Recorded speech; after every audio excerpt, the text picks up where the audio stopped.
If the family you're about to marry into is a direct recipient of the devil's good graces, and your life once you say I do is dependent on whether you do win a game of hide and seek, what would you do? Two kids are running through the Domas mansion looking for a hiding spot in an ultra-wealthy version of hide and go seek, which seems easier for the hider since there's more places to hide. They must be balancing out the game somehow. Daniel hides Alex in a closet, then is confronted by a wounded man named Charles. Charles begs Daniel to help him hide. He's bleeding out from a spear in his gut. Daniel's a conniving little shit and alerts his family, who arrive in ceremonial masks. Despite the pleas of his bride Helena, Charles is shot with a spear gun again. He's then dragged into a special room to be ritually sacrificed. This is one of those situations that once you're involved in, you stand very little chance. I'm gonna make the bold assumption that at some earlier point, Charles made some poor decisions or ignored obvious red flags. You just don't find yourself in a deadly game of hide and go seek in Wayne's manner, being hunted down by generations of masked family members wielding spear guns. Today, I'm going to recap the story of the movie Ready or Not. 30 years later, that little boy named Alex, who was hiding in the closet, now runs the successful Domas family games company and is set to marry Grace, a former foster child, after having dated for just over a year and a half. Alex offers Grace a final chance to flee with him from his self-proclaimed horrible family. Grace insists that she wants to join them anyways. On her wedding day, Grace meets the Domas, Malik's brother Daniel, the snitch, and his catty, gold-digging wife, ironically named Charity. Alex's disapproving father Tony, and uniquely friendly mother Becky, who tells Grace that when she was getting married into the family, she too wasn't as popular because her blood wasn't blue enough either. The most disconcerting of the family members is Helena, with her permanent resting bitch face. It's clear she's poorly coping with past trauma. Moments later, everyone gathers for the ceremony, and Grace and Alex are married. After the wedding, the newlywed bride and groom head back into the room to get intimate. They're rudely interrupted by Helena's freakish scowl. She ominously tells them that she hopes they can hide better than that, and reminds them that they need to join the family for game night. Now Grace scoffs that of course they have secret doors, which Helena has snuck in through. Alex clarifies that it's a servant's corridor that runs all through the house. He then nervously explains to Grace that, as per tradition, since they made their fortune with games, every new addition to the Domas family has to join the family for a game night at midnight after the wedding. Grace asks what type of game. Alex lies and tells her that he doesn't know, that she draws a card to choose. It might be checkers, backgammon, croquet, or Twister with Helena. He says she doesn't have to win, only to play, and that it means more to the family than the wedding itself. Grace is puzzled, but is willing to play along to officially be accepted into the family. She tells Alex that she'll meet him downstairs for the game in a few minutes. Grace enters the music room where the family is waiting. After Becky schooled someone on the phone to get here by midnight, she talks with Grace and tells her that all she asks is that she brings Alex closer to the family. Seems like there was some animosity and separation for some reason. Definitely has nothing to do with everyone despising one another, yet bound anyways by a money cow in the devil's traditions. Alex joins back up with Grace. He's visibly nervous about the game night, but covers, saying he just feels a little sick. Alex's friendly drug addict sister Emily and her pompous husband Fitch exchange pleasantries, but are rudely interrupted again by Helena. Helena's not a fan of Emily, or really any of the ladies. I think we all know why. Tony ushers Grace and the family into a special room memorializing his great-grandfather Victor Domas. Tony explains his ancestor Victor Domas made a deal with a man named LaBelle to build the Domas' fortune, in exchange for the family observing a tradition. Every new member draws a game card from LaBelle's puzzle box on their wedding night. The family passes Grace the box to draw a card from it and pick the game. Charity says she got chess, while Fitch got a game called Old Maid. Grace takes the box and draws hide and seek. The room falls dead silent.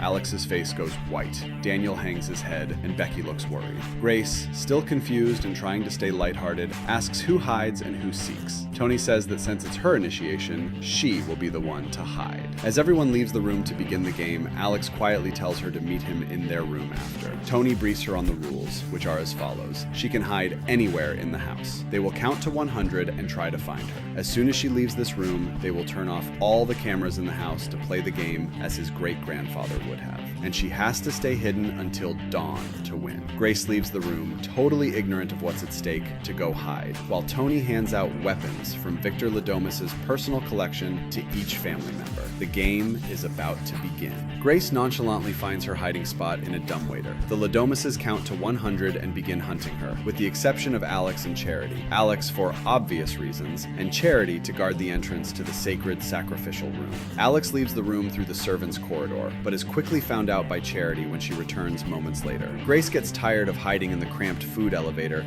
and leaves to forfeit the game. Luckily, Alex finds her before the others and quietly pulls her into one of the rooms. They both hide behind the bed while one of the maids comes into the room, looking for the two young Domas boys running amok. Grace witnesses the maid get brutally maimed by a shot to the face. She then hears the family schooling Emily for accidentally shooting the maid instead of Grace, how they needed to maim her and not kill her for the sacrifice. Tony, Helena, Daniel, and Becky come in to help move Clara's body because they don't want Grace to see it and get spooked. Grace is completely shell-shocked, but Alex manages to get her into the servants' corridor before Emily comes back for her gun. He then tells her that his family is cursed, and that if they fail to win the game, which means killing Grace, they will die at dawn. Grace is understandably pissed the fuck off that Alex involved her in this. He exclaims that nobody ever draws that card, and that he thought the chances were worth it. And this last one's good. He blames her for wanting to get married and be a part of his family, even though he hid the part about them being cursed by the devil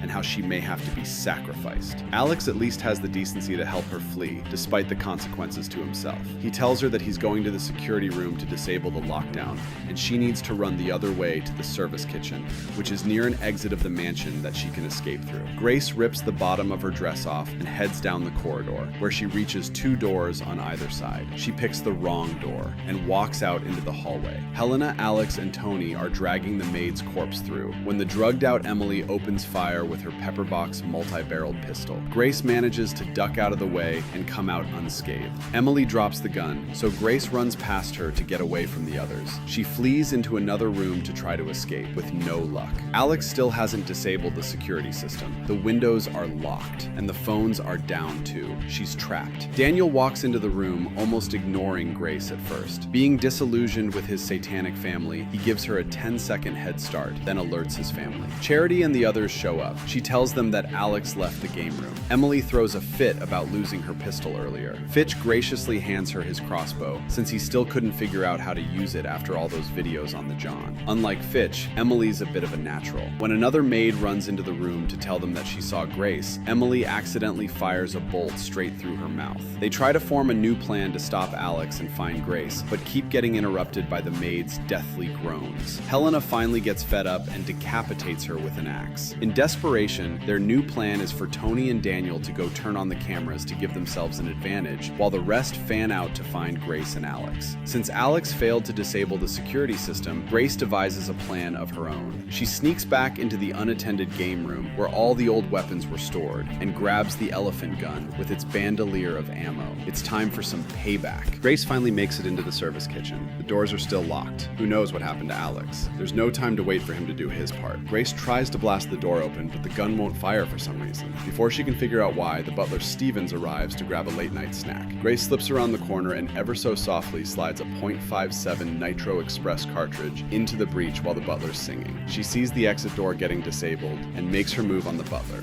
He doesn't budge, so she pulls both triggers. Nothing happens. The butler reveals that she loaded display dummy rounds and attacks her. Grace hits him over the head with a boiling pot of water, stunning him. He grabs a kitchen knife and starts blindly swinging at her. She can't make it past him, so she runs off in search of another exit. Meanwhile, Alex bashes the security system to prevent Tony and Daniel from reactivating it. Tony's not too happy about the situation. He knocks Alex unconscious, and they handcuff him in another room. Grace's new plan is to go back and hide in the same dumbwaiter she originally hid in, except another maid is hiding in it. The maid then starts yelling, trying to alert the family that Grace is there. When she tries to get out of the dumbwaiter, she accidentally hits the elevator button, crushing herself in it. That is a strong food elevator. Damn. Grace is forced to flee the scene before anyone else arrives. Stevens rejoins the family to give his report. He was unable to repair the security system, meaning the doors and windows are still unlocked, and Dora, their favorite maid, was crushed in the dumbwaiter. The Domas feud with each other for a bit, then head back out in search of Grace. They won't be finding her inside, though. Grace is standing on the windowsill just outside the room they cuffed Alex in. Grace jumps off the roof. somehow managing not to break her ankle, and sprints for it. She gets pretty far, but someone's out there with a flashlight blocking her path. Grace decides to hide in the nearby stable, which proves to be a poor choice, as the person with the flashlight starts searching it. Moments later, it's Georgie, Emily's son. Grace asks him to help her escape, but Georgie's too indoctrinated by his psycho family. He pulls out a pistol and fires at her. Luckily, he missed anything vital and only blew a hole straight through her hand. Grace knocks Georgie out cold before he can get another shot off. She's then startled by a goat, causing her to fall into the goat pit. It's not just goats, though. This is where the Domas dumped the bodies of previous spouses that drew the hide-and-seek card. She one-handedly climbs out of the goat pit via the rickety wooden ladder. It breaks just as she reaches the top. As her bloody hand slips off, she slams her wounded hand down on a protruding nail. The hole in her hand catches the nail, which Grace uses to pull herself up. The family might have heard that gunshot. She quickly bandages her hand up with a piece of her dress and heads for the fence line before the others show up. Charity sees Grace run from the stables and takes a shot with her harpoon gun from the mansion terrace, which totally misses. Grace makes it to the fence line, but she's too weak and wounded to climb it. There's a broken piece of the fence she's able to fully snap off, creating an opening barely large enough for her to squeeze through. She makes it through to the other side, gashing herself in the process. Grace then tries to flag down a car, but they speed off, yelling at her to get out of the road. Grace, understandably, gets a bit upset. What the fuck is wrong with you? You fucking animal, you piece of shit, little tiny dick licker fucking asshole fucking eye! Catching a ride isn't working, so she runs off into the nearby woods. Stevens drives by shortly after and sees the broken fence. He reports back to the family, saying that Grace fled into the woods, but that he will find her and fix the broken fence in the morning. Meanwhile, Alex finally regains consciousness, realizing Grace must be in danger. He starts trying to saw his handcuffs through the bed frame. The butler finds Grace running through the forest. He runs her down with his car, tackles her to the ground, and tries to shoot her with his tranquilizer gun. Grace knocks it out of his hands, gouges his eye and burnt face, then chokes him out with her dress's waist ribbon. She jumps into the car, peels out, and hits the OnStar button to call for help. The attendant is a useless NPC who, despite her cries that people are trying to kill her, tells her the car was reported stolen, so they have to shut it down. Grace puts her head down, thinking the police must surely still be on their way. Stevens catches up to her before they arrive, breaks the window, and shoots her with a tranquilizer dart. Stevens reports back to the family once more that he captured Grace, and he's making his way to the rear gate with her tied up in the back seat. He cranks up some celebratory jams too loud to hear the Domas warn him that Grace woke up and is about to attack him. Just as he figures it out and turns back, Grace kicks him in the face multiple times, causing him to crash and flip the car into a ditch. Grace wakes up before Stevens and climbs out of the car. Before she can run away, Daniel finds her. Daniel doesn't want to kill her, but he has no choice. He knows his father is secretly watching from the tree line. He rifle butts her, and they take her back to the sacrificial chamber. While the Domas family prepares to sacrifice Grace, Alex is still trying to saw through the bed frame with his handcuffs. After the family drinks from a cup of wine as part of the ritual, they all begin to vomit, except Daniel, who non-lethally poisoned the wine with hydrochloric acid. He comes to the belief that his family deserves to die, and that the cycle of sacrificing people needs to end. Alex finally gets free and heads to the ceremony room. Daniel frees Grace, and they attempt to leave the house. They get caught by his wife Charity, who, not wanting to lose her life and riches, fatally shoots him in the neck. Grace fights the gun out of Charity's hand. The bolts are gone, so she pistol whips her and runs to find an exit before others come. Tony gets in her way, still trying to overcome the hydrochloric acid burning his esophagus. You're just another sacrifice. You're another goat.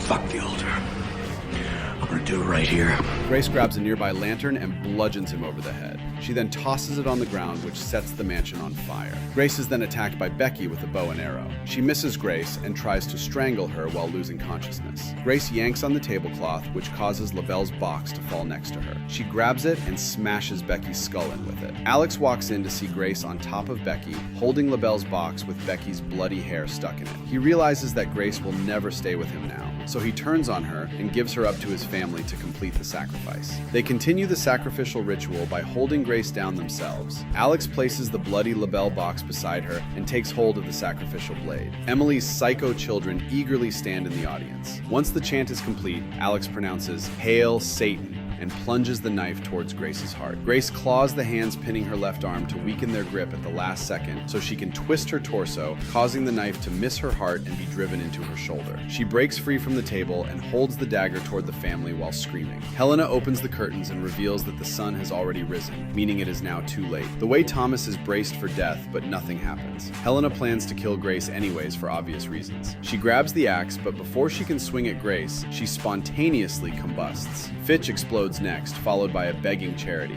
Emily tries to get away with her sons Georgie and Gabe, but they all burst too. Tony tries yelling about how he followed the rules, but he turns into paste as well. Alex then tries to weasel his way back into getting Grace's forgiveness, but she hands him a ring and says she wants a divorce. Alex explodes too. The fire from the curtains spreads around the house, and for a brief moment, Grace sees the spirit of Mr. LaBelle sitting in his chair. He gives her a nod of respect for a game well played. Grace walks out of the mansion like a boss, wearing her torn, blood-soaked gown, club sneakers on, covered in Domas' guts, gunshot hole in her hand, gash across her back, knife wound in her shoulder, beaten, choked, tranked. The mansion is burning behind her as she walks through the wedding field where she was happily married just yesterday evening, smoking Becky's cigs as first responders arrive. Moral of the story, don't make deals with the devil. It never ends well. Make sure to subscribe and turn on notifications so you're the first to know when we drop more videos like this. Thanks for watching.